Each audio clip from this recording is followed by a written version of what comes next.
Jungkook নিরাশ মুখ নিয়ে বলে ওঠে, আগে একটু মিষ্টি খাওয়া, তারপর বলবো। জেহপ এমনিতেই বিরক্ত, তার উপর জাংকুকের এই কথায় রাগ ওঠে ওর মাথায়, তবে কিছু বলতেও পারছে না, দাঁতের দাঁত চেপে সহ্য করে নেই। হাঁটতে হাঁটতে পার্কিং এরিয়াতে এসে গাড়িতে বসে। জাংকুক গাড়ি ড্রাইভ শুরু করে, চোখ মুখ শান্ত। জেহপ বেশ কিছুক্ষণ গাড়ির জানালা দিয়ে বাইরে দেখলো, তারপর জাংকুকের দিকে তাকিয়ে আবার বলল, এখন তো বল ইয়ার, কি করতে হসপিটালে গিয়েছিলাম, আর ওই রিপোর্টটাই বা কিসের? জাংকুক ড্রাইভ করতে করতে আর চোখে জেহপের দিকে বিরক্ত হওয়া মুখটা দেখল। পুরো তের কপি, এতদিন খেয়াল না করলেও এখন খেয়াল করছে। জাংকুক ঠোঁট টিপে হেসে বলে, কি এক পোড়া কপাল নিয়ে জন্মেছিলাম কে জানে, যার জন্য তোর মতো একটা আতপাগল শালা কপালে জটে। জেহপ কপাল কুঁচকে নিয়ে জিজ্ঞাসা দৃষ্টি ফেলে জাংকুকের দিকে, তারপর বলে, মানে? জাংকুক কিছু বলে না, রিপোর্টটা বাম হাত দিয়ে জেহপের দিকে এগিয়ে দেয়। জেহপ রিপোর্ট খুলে পড়তে শুরু করে। দুটো DNA test match report positive, কিন্তু জেহপের মাথায় এসব ঢোকে না। জেহপ জাংকুককে কিছু বলতে যাবে, তার আগে জাংকুক বলে ওঠে, ওটা তোর আত্মের ডিএনএ টেস্টের রেজাল্ট। আমার কৌতূহল মেটাতে গিয়ে তোর মতো আতপাগল শালা পেয়েছি। জেহপ হতভম্ব, সে কি শুনছে? ঠিক শুনেছে তো? কথাটা বারবার কানে বাজছে। ওটা তোর আত্মের ডিএনএ টেস্ট রিপোর্ট। তাহলে তে তার বোন, তার পুচকি। জেহপ স্তব্ধ। জাংকুক বাম হাত দিয়ে জোরে জেহপের বাহুতে চিমটি কাটে। জেহপ লাফিয়ে ওঠে, হাত দিয়ে বাহু ডলতে থাকে। রাগে চোখ নিয়ে জাংকুকের দিকে তাকিয়ে বলে, যে খুশির খবর দিলি তাতে জীবনের সব থেকে আজ খুশি হলাম, তবে তোর মতো বেয়াদবকে দুলাভাই হিসাবে পেয়ে আমি দুঃখিত। কি? আমি বেয়াদব? না, তুই বেয়াদব। সেই একই তো, তুই আমারে ইনডিরেক্টলি বেয়াদব বললি, এই জন্যই তুই বেয়াদব, বেশি বুঝিস। এর মাঝে গাড়ি ঢোকে গেল তালুকদার বাড়িতে। জেহপের মনে খুশির বন্যা বয়ে যাচ্ছে। সে তার পুচকু, তার বোনকে ফিরে পেয়েছে। এর চেয়ে আনন্দের আর কি হয়? এবার নিশ্চয় তার মা সুস্থ হয়ে উঠবে। আসলে জেহপের মা মেয়ে হারানোর জন্যই অসুস্থ, আর ডাক্তার বলেছে মেয়েকে পেলেই আবার পুরোপুরি সুস্থ হয়ে যাবে। এ যেন জেহপের কাছে চাঁদ পাওয়ার সমান। জাংকুক গাড়ি থেকে নেমে জেহপকে নামতে বলে, তবে জেহপ কল্পনায় ডুবে। জাংকুক গাড়ির দরজা খুলে জেহপের টি শার্টের কলার ধরে পিছনে ধরে বলে ওঠে, কি শালাবাবু, গাড়ি থেকে নামার ইচ্ছা নেই? এখানে থাকুন তাহলে, আমি যাই। জাংকুকের কথায় জেহপ একটু লজ্জায় পায়, তবে মনে মনে বেশ এক্সাইটমেন্ট কাজ করছে। গাড়ি থেকে নেমে দাঁড়াতেই হুট করে মন খারাপ হয়ে যায় জেহপের। জাংকুকের বাড়ির সদর দরজার দিকে হাঁটা দিয়েছে জেহপ। হিসাব অনুযায়ী তের বয়স 15 বছর পড়বে। তার মাঝেই বোনটার বিয়ে হয়ে গেল। হ্যাঁ, সুখী হয়েছে, এত সুন্দর পরিবার, কিন্তু এই জিমিন, জাংকুকের ওয়াইফ, ওদের বাচ্চা আছে, এগুলো ভাবতেই জেহপের মাথা খারাপ হয়ে যায়। তার পিচ্চি বোনটার জীবনে নতুন করে কষ্ট। জেহপ খেয়াল করেছে জাংকুক বেশ কেয়ারিং তের প্রতি। কিছু বুঝে উঠতে পারছে না সে। পা বাড়ায় বাড়ির দিকে, সিদ্ধান্ত নিয়ে নেয় মনে মনে আজ জাংকুকের সাথে কথা বলবে। আগে তের জন্য এসব চিন্তা হয়নি, তবে এখন হচ্ছে, যখন বুঝলো তার রক্তের আপন বোন সে, আর প্রতিটা ভাই তার বোনের সুখ চায়। সেখানে এতদিন পর বোনকে ফিরে পেয়ে চোখের সামনে বোনের সংসার ভেঙে যেতে দেখবে সে কি করে হয়। যদি সে জাংকুকের অন্য সুর দেখে, তবে সে তার বোনকে জোর করে হলেও নিয়ে যাবে, যেহেতু তার থেকে সারা জীবন বসিয়ে খাওয়ানোর সামর্থ্যর সাথে রাজনৈতিক ক্ষমতাও আছে। জিন বেগম বেশ গল্প জমিয়েছেন জিমিনের সাথে। মেয়েটা বেশ অমায়িক, তবে জিন বেগমের মূল উদ্দেশ্য নামজন তালুকদারের হুকুম যে করেই হোক কথায় কথায় পুরো সত্যিটা জানা। যদিও জিন বেগমরা মানেন জাংকুকের বউ আর জিমিনের সন্তান অরু, তাই বেশ আগ্রহ নিয়েই জিজ্ঞাসা করতে বলেছেন, যেহেতু এতে ছোট্ট তের লাইফ জড়িয়ে আছে। জিন বেগম মূলত জানতে চায় কিভাবে তার অ্যাক্সিডেন্ট হয়েছিল, কিভাবে অরুর খোঁজ পেল। জিমিনও সরল মনে উত্তর দিচ্ছে।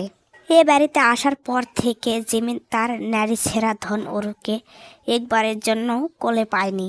তাই জিন বেগমের কাছে আবদার করে বসলো অরুকে কোলে নেওয়ার। যেহেতু তখন অরু জিনের কোলেই ছিল তখন, তাই আর ফেরাতে পারেনি। জিন বেগম 6 মাস বয়সী অরুকে এগিয়ে দিলে জিমিন কাপা কাপা হাত দিয়ে ঘুমন্ত অরুকে কোলে তুলে নেয়। বুকের সাথে জড়িয়ে ধরে হুহু করে কেঁদে ওঠে।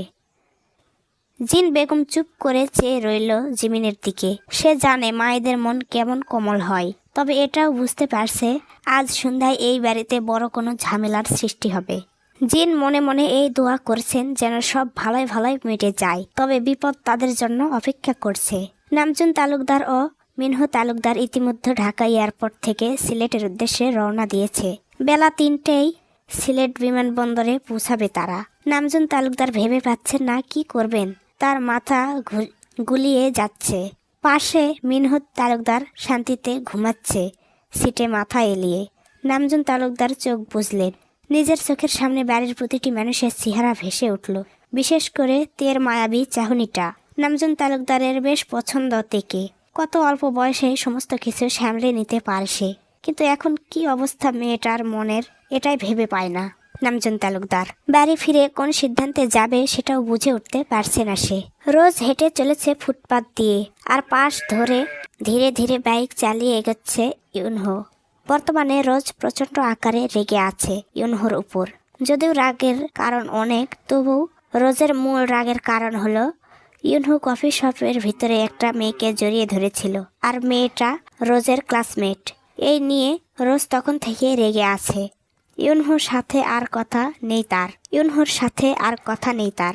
রোজ যা বুঝার বুঝে গেছে। মেয়েদের মন তো সব কিছু অল্পতেই বুঝে যায়। রোজ প্রচণ্ড জোরে হাঁটতে থাকে।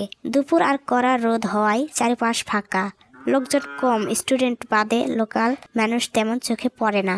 হঠাৎ রোজের সামনে ইউনহো বাইক দাঁড় করায়। রোজের পা আপনা আপনি থেমে যায়। ইউনহো বাইক থেকে নেমে রোজের সামনে এসে দাঁড়ায়। রোজ উল্টো ঘুরে চলে যেতে চায়, তবে ইউনহো রোজের হাত ধরে ফেলে। রোজ রাগে হাত ঝাড়া মারে। ইউনহো ঠোঁট টিপে হাসে, তবে কিছু বলে না। রোজের হাত আরো জোরে টান দেয়। রোজ ইউনহোর বুকে এসে ধাক্কা খায়। রোজের প্রচণ্ড রাগ লাগে। তার বদ অভ্যাস, রেগে গেলে কোনো কিছু মানে না। এমনিতেই ইউনহোর উপর রেগে আছে, আর রাস্তার মধ্যে এসব অসভ্যতামি করছে। অন্য সময় হলে নিশ্চয় রোজের লজ্জায় লাল নীল হয়ে যেত, তবে এখন রোজ রেগে যায়। এতটাই রেগে যায় যে ইউনহোকে ধাক্কা দিয়ে সরিয়ে ঠাস করে চর বসিয়ে দেয় ইউনহোর উজ্জ্বল মুখে। রোজের হাতের চর খেয়ে হতভম্ব ইউনহো। এদিকে চর দেওয়ার পর রোজ বুঝতে পারে সে কি ভুল করেছে। রোজ সরি বলার জন্য মুখ খুলতে যাবে, তার আগেই ইউনহোর রূপ পাল্টে যায়। হঠাৎ রেগে গিয়ে রোজকে ধাক্কা মেরে ফুটপাতের রাস্তায় ফেলে দেয়। রোজ ছিটকে পড়ে শক্ত মাটিতে। আশেপাশে মানুষ নেই। ইউনহো চোখ বড় বড় করে রাগী দৃষ্টি নিয়ে হাঁটু কেড়ে বসে। রাগের জোরে রোজের গাল টিপে ধরে।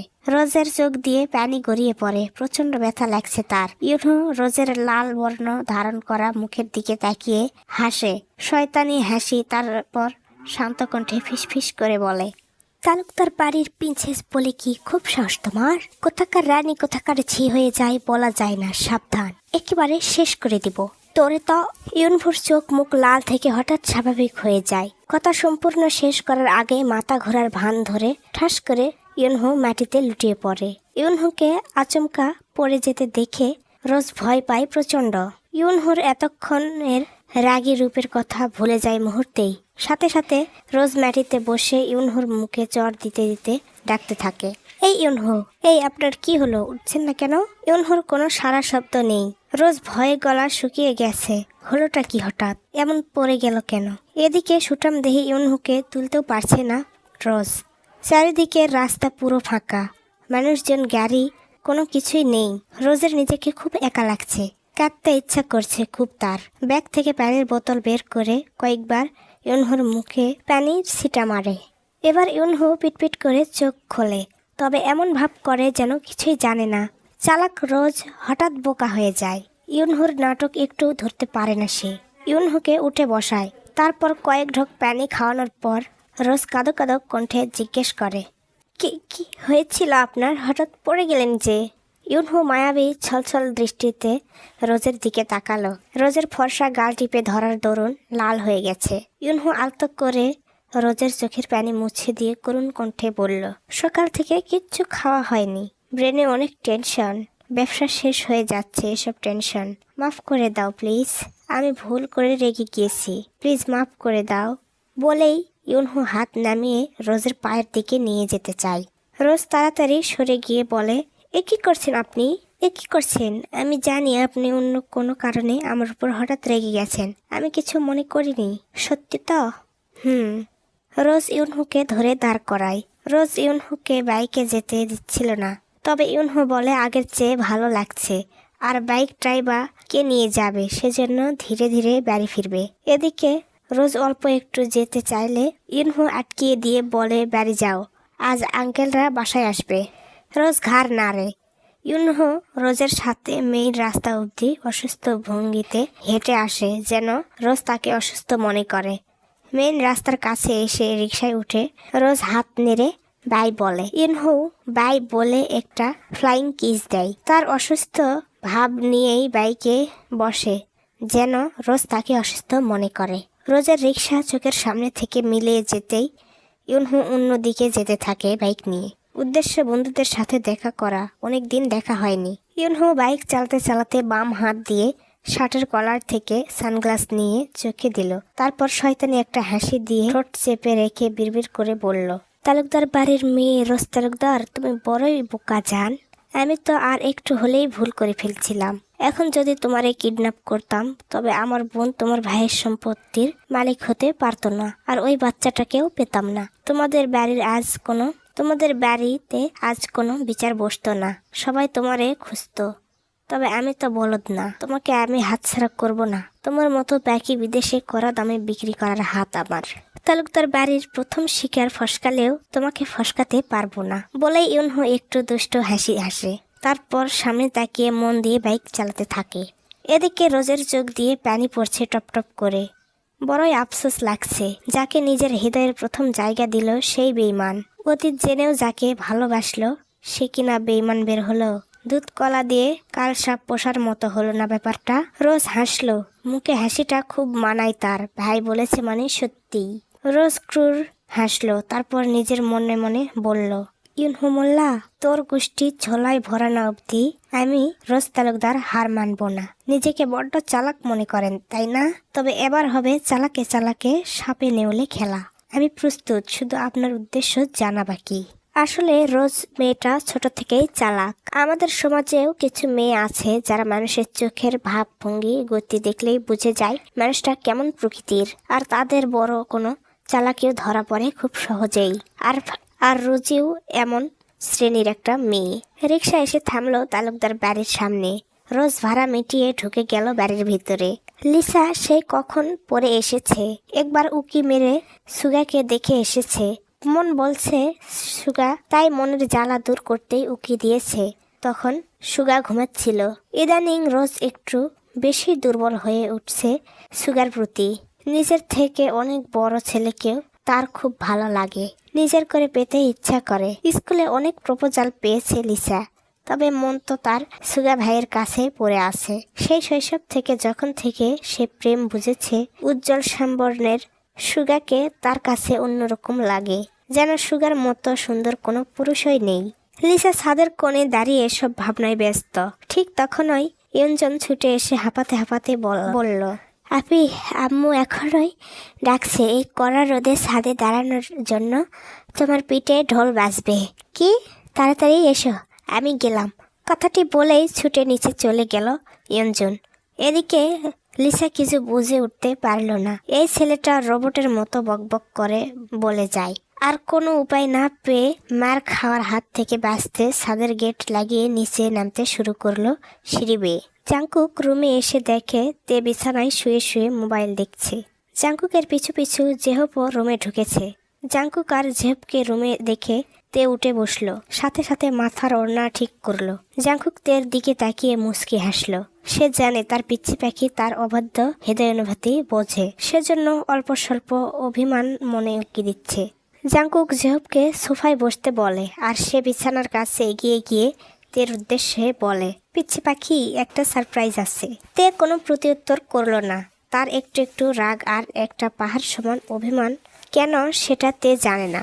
মেয়েদের বিনা কারণেই রাগ অভিমান হয়, আর এটা পুরুষ মানুষের বোঝা উচিত। জাংকুকও বুঝলো তার পিচ্ছি পাখির অভিমান, তবু আর একবার শান্ত কণ্ঠে বলল, আমি কিন্তু সত্যি বলছি, এখনো সময় আছে, বলো জানতে চাও তোমার সারপ্রাইজ কি? তে কৌতূহলী ছোট্ট মন নাড়া দিয়ে উঠল, সাথে সাথে মাথা নাড়িয়ে হ্যাঁ বোঝালো। দূর থেকে জেহব থেকে এমন মাথা নাড়াতে দেখে হাসলো। তার খুব ভালো লাগছে, সে তার বোনকে ফিরে পেল। এখন তার আম্মু সুস্থ হয়ে উঠবে, এর চেয়ে বড় পাওয়া আর কি হতে পারে। জাংকুক তের দিকে তাকালো, তারপর জেহবের দিকে তাকালো। জাংকুক তের পাশে বসে তের মুখ আজলে ধরে বলল, আমি জানি বিশ্বাস করতে কষ্ট হবে, তবে এটা তোমার জন্য অনেক খুশির খবর। তুমি তোমার পরিবারকে পেয়েছো, নিজের হারিয়ে যাওয়া পরিবারকে। তে ভ্রু কুচকে জাংকুকের হাত ছাড়িয়ে বলল, মানে কি উল্টাপাল্টা বকছেন? আমার হারানো পরিবার ফিরে পাইছেন মানে? জাংকুক তের দুই হাত নিজের দুই হাতের মুঠোয় এনে শান্ত কণ্ঠে বলল। আজকের পর্বে এ পর্যন্তই, দেখা হচ্ছে পরের পর্বে। বাই বাই, আল্লাহ হাফেজ।